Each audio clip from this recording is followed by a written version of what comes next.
Ahoy folks, and welcome back to Broadside Gaming with me, Zug. So, we are taking a look at another plasma build. This is going to be slightly different than the one you saw the other day. And let's just jump straight in and we'll have a look at some of the differences.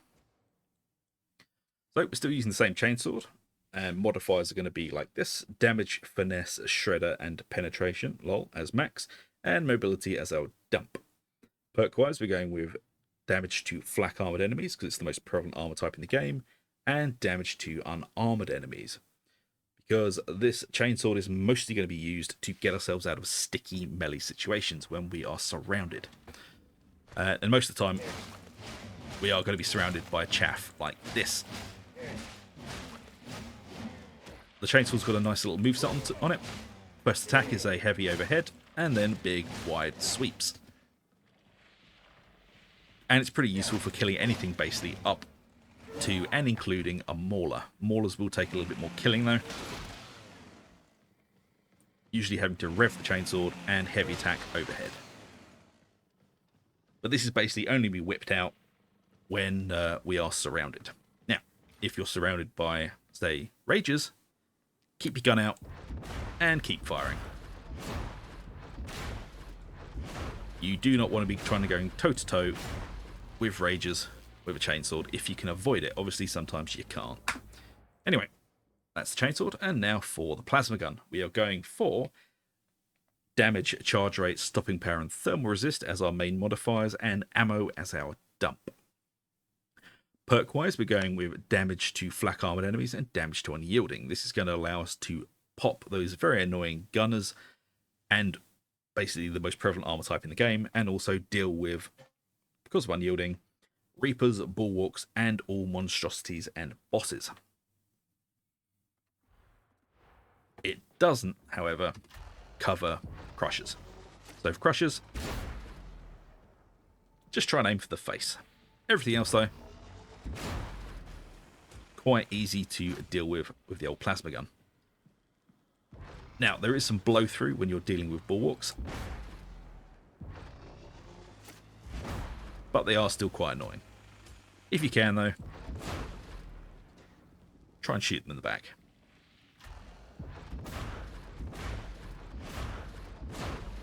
You can, as you can see, you don't have to charge up to kill them. It's just a bit more annoying. But you can get through the shield without having to dance around them if you must. So that's the plasma gun. Now for the curios. The curios are pretty simple at this point. They're all pretty much the same across all my builds because that is how I like to build the veteran. So we'll start with the twins first. They're both 17% toughness with extra toughness, toughness regeneration speed, and damage resistance gunners. Now, you are not getting the full 40% here. As I say every single time, you will be getting diminishing returns, which should equal out this 40% to around 31 to 32%. I haven't worked it out exactly because, I don't know, I'm just terrible at maths, that's why. But it's generally around that point. And then the third curio is a health curio. And this is to help cushion any awkward situation when your toughness is depleted. Now, hopefully, in a perfect game, your toughness should never be fully depleted. But as we all know, perfect games don't happen very often. So this is going to help if you are overwhelmed and your toughness gets dinged off of you. This is going to give you a bit of a cushion to be able to mitigate the situation, get yourself out of there, and get yourself recovering with that lovely 90% toughness regeneration speed. And yes, it does only work while you're in coherency. You should be in coherency. That's the entire argument. Stay in coherency. If you are the last man standing, well, you've got bigger problems. And of course, stamina regeneration. Now, this is not to speed up stamina regenerating. This is to speed up the delay before stamina starts regenerating. And that's how I take it. And of course, we're taking extra toughness on this as well. So we have +5 toughness across all curios. And the only thing that really changes is the stamina and the health on the third one. There you go. That's what we're using equipment-wise. Now, let's jump into the talents. So, first of all, we can be taking a long shot. Deal up to 20% ranged base damage. Bonus is reduced the nearer you are to the target. So, further you are away, more damage you do. Exhilarating takedown. Replenish 15% toughness and gain 10% toughness damage reduction for 8 seconds on range and weak spot kill. Stacking 3 times. Now, I've seen a lot of plasma builds saying, oh, you have to take one motion. No, you don't. You really, really don't. It's a wasted point. It's not good. Don't bother. Anyway, with that out of the way, close order drill up to 33% toughness damage reduction, the more allows incoherency. Into confirmed kill, replenish 10% toughness on elite or specialist enemy kill, and a further 20% toughness over 10 seconds. Into stamina boost for an extra stamina pip. Into toughness boost. Into crack grenade. Now, in every single veteran video, I always say this, I take the crack grenade because I prefer it. Yes, I understand why the frag grenade is good. It stuns, it staggers, and it puts a bleed on all enemies, and the bleeds are incredibly powerful. I take this because most of the time when I'm playing my veteran, I am the monster hunter. I am the one that's doing all of the damage to the specials and the monstrosities. And also, I like being able to absolutely destroy Ogryn waves with grenades. And this is going to allow us to do it more effectively. But if you don't like the crack grenade, of course, take the shredder frag. The damage diminishing return, for bleed is at an all-time low. So being able to apply bleed to targets is incredibly powerful, and so is the fact that you can stun and stagger for a split second to allow yourself to pick someone else up off the floor. So completely up to you.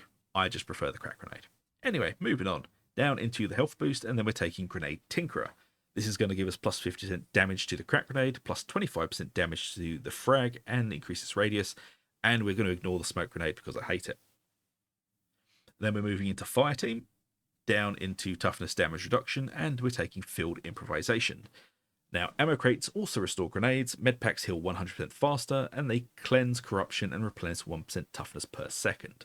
I've said this before, but I will say it again in case you missed it. You do not have to be the one to place down the med or ammo crate. As long as you are alive and someone else in the team drops it, everyone gets this buff. So it's quite a powerful buff to have. And we're also taking Demolition Stockpile, which gives us one grenade every 60 seconds. And this will keep us out of that rat race of trying to grab all the grenades away from the zealots. Then we come over here onto the left, reload speed boost. We don't care about this, but we are moving down into Executioner's Stance. Then we're picking up Killzone, plus 20% range damage when there are no enemies within 8 meters. So this rewards you for having a nice clear field of fire. And then we're picking up Executioner's Stance, which is a weird one. You don't often see me using this. Enter ranged stance for 5 seconds. When in ranged stance, you instantly equip your ranged weapon, deal plus 25% ranged damage, plus 25% ranged weak spot damage, and your spread and recoil are greatly reduced. Human-sized elite enemies and specialist enemies are highlighted for 5 seconds. Killing a highlighted enemy refreshes the duration of this bonus for 5 seconds. Base cooldown is 30 seconds. Basically, you become laser focused. You do more damage, the more you kill, the longer you stay in it. It works very well with the plasma gun because it is basically a sniper rifle. A big, blue, fiery sniper rifle. And it is quite easy to kill things with it. So, that's what Execution Stance does. It makes you very, very effective at picking off high priority targets. We're not taking any of this because it's pretty damn awful. We are, however, going down here. This is going to give us plus 5% range damage into Precision Strikes, which gives us plus 30% weak spot damage, which is going to stack up nicely with the Executioner Stance, which is going to give us 55% weak spot damage when this is running. Then into Determined to gain Suppression Immunity. It's quite useful. If you don't like it, you can dump it out for something else. And then into Fully Loaded for plus 25% ammo. And we're also taking Superiority Complex, which gives us plus 15% base damage against elite enemies. Now for the middle, we're taking the Suppression Dealt into For the Emperor. Your combat ability gives you and your allies Incoherency, plus 10% melee base damage and 10% range base damage for 5 seconds. Into Tactical Awareness, combat ability cooldown reduced by 6 seconds on specialist enemy kill, which means we can pop this and start killing specials, which will then refresh it. God damn it, screwed up the goddamn animation cancel. which I'll show you in a moment. Hopefully I'll do it better than I just did there. So using this in conjunction with this and this basically allows you to use Executioner stance most of the time. And then into Iron Will, plus 50% reduced toughness damage if above 75% toughness. Slightly more difficult to keep this running without voice of command, but it is quite a big survivability boost for us. Now, coming down here into a toughness boost, and then we're picking up Bring It Down for plus 20% damage against Ogryns and monstrosities. This is going to help us deal with those big hard targets. And then we'll be picking up Focused Target. You gain Focused Target every 2 seconds, stacking 5 times. Tagging an enemy applies the Focused Target stacks to them, causing them to take 4% additional damage for each stack, and resets your Focused Target stacks to 1. And we're taking Take It Down. If an enemy you have tagged dies, replenish 5% toughness and 5% stamina for each stack of Focused Target applied to you and your allies in coherency. And then Focused Fire, which is increasing our max stacks to 8. So this is a nice defensive and damage boost. Again, I don't think Rending works particularly well with the plasma gun, so that is why we're not taking that. Now, there are a few other bits and pieces you could take, especially if you don't want these two. You can always dump them into, I don't know, Critical Chance Boost and Grenadier, or into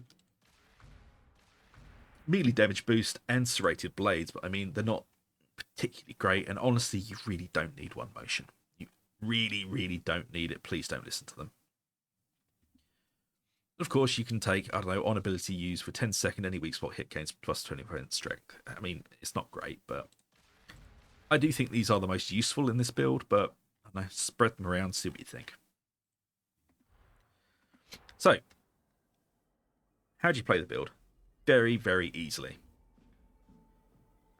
Press F, you see the bad man, you tag the bad man, you shoot the bad man. Rinse and repeat until either one of you is dead. And don't forget to try and vent some heat as you're going, just so you keep firing and keep the execution stance running. Oops. Oh, I blew it up. Anyway, now the most important part about the plasma gun. Let's just turn that noise off because it's incredibly annoying. Reloading it. The plasma gun has the most awful reload animation out of any gun in the game. But we can get around that. And we can do that by animation cancelling. Shut up, Stephanie. Get around that by animation cancelling. Now, to do that, we are going to use the sprint method. You can use the weapon swap method by hitting Q or whatever it is on your controller. I prefer the sprint method because it works a little bit better.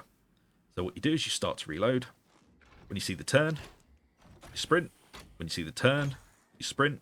When you see the turn, you sprint. Or, as I said, you can use the weapon swap method, which is slightly slower, especially on PC. If you're playing on PC, I highly recommend the sprint method. I can't reload because I don't have any goddamn ammo. There we go. Now, go to reload. See the turn, swap. Again, it does jam up sometimes, like that. Which is why I suggest the sprint method. I've been told on console the weapon swap method is the fastest, but not playing on console, I've not tested it for myself. I just highly recommend doing the sprint. So we'll do it again. See the turn, hit the sprint. See the turn, hit the sprint. See the turn, hit sprint. And that is 75% of that stupid animation completely cancelled, and you can go about your day murdering like the Emperor intended. There you go, folks. A slightly deviated version of the plasma build, which takes advantage of Executioner stance. I do hope you like it, and if you do, please do like, subscribe, ring that bell for notifications. It really does help us out. And I shall see you all for the next one. So until then, take it easy, and I'll see you later.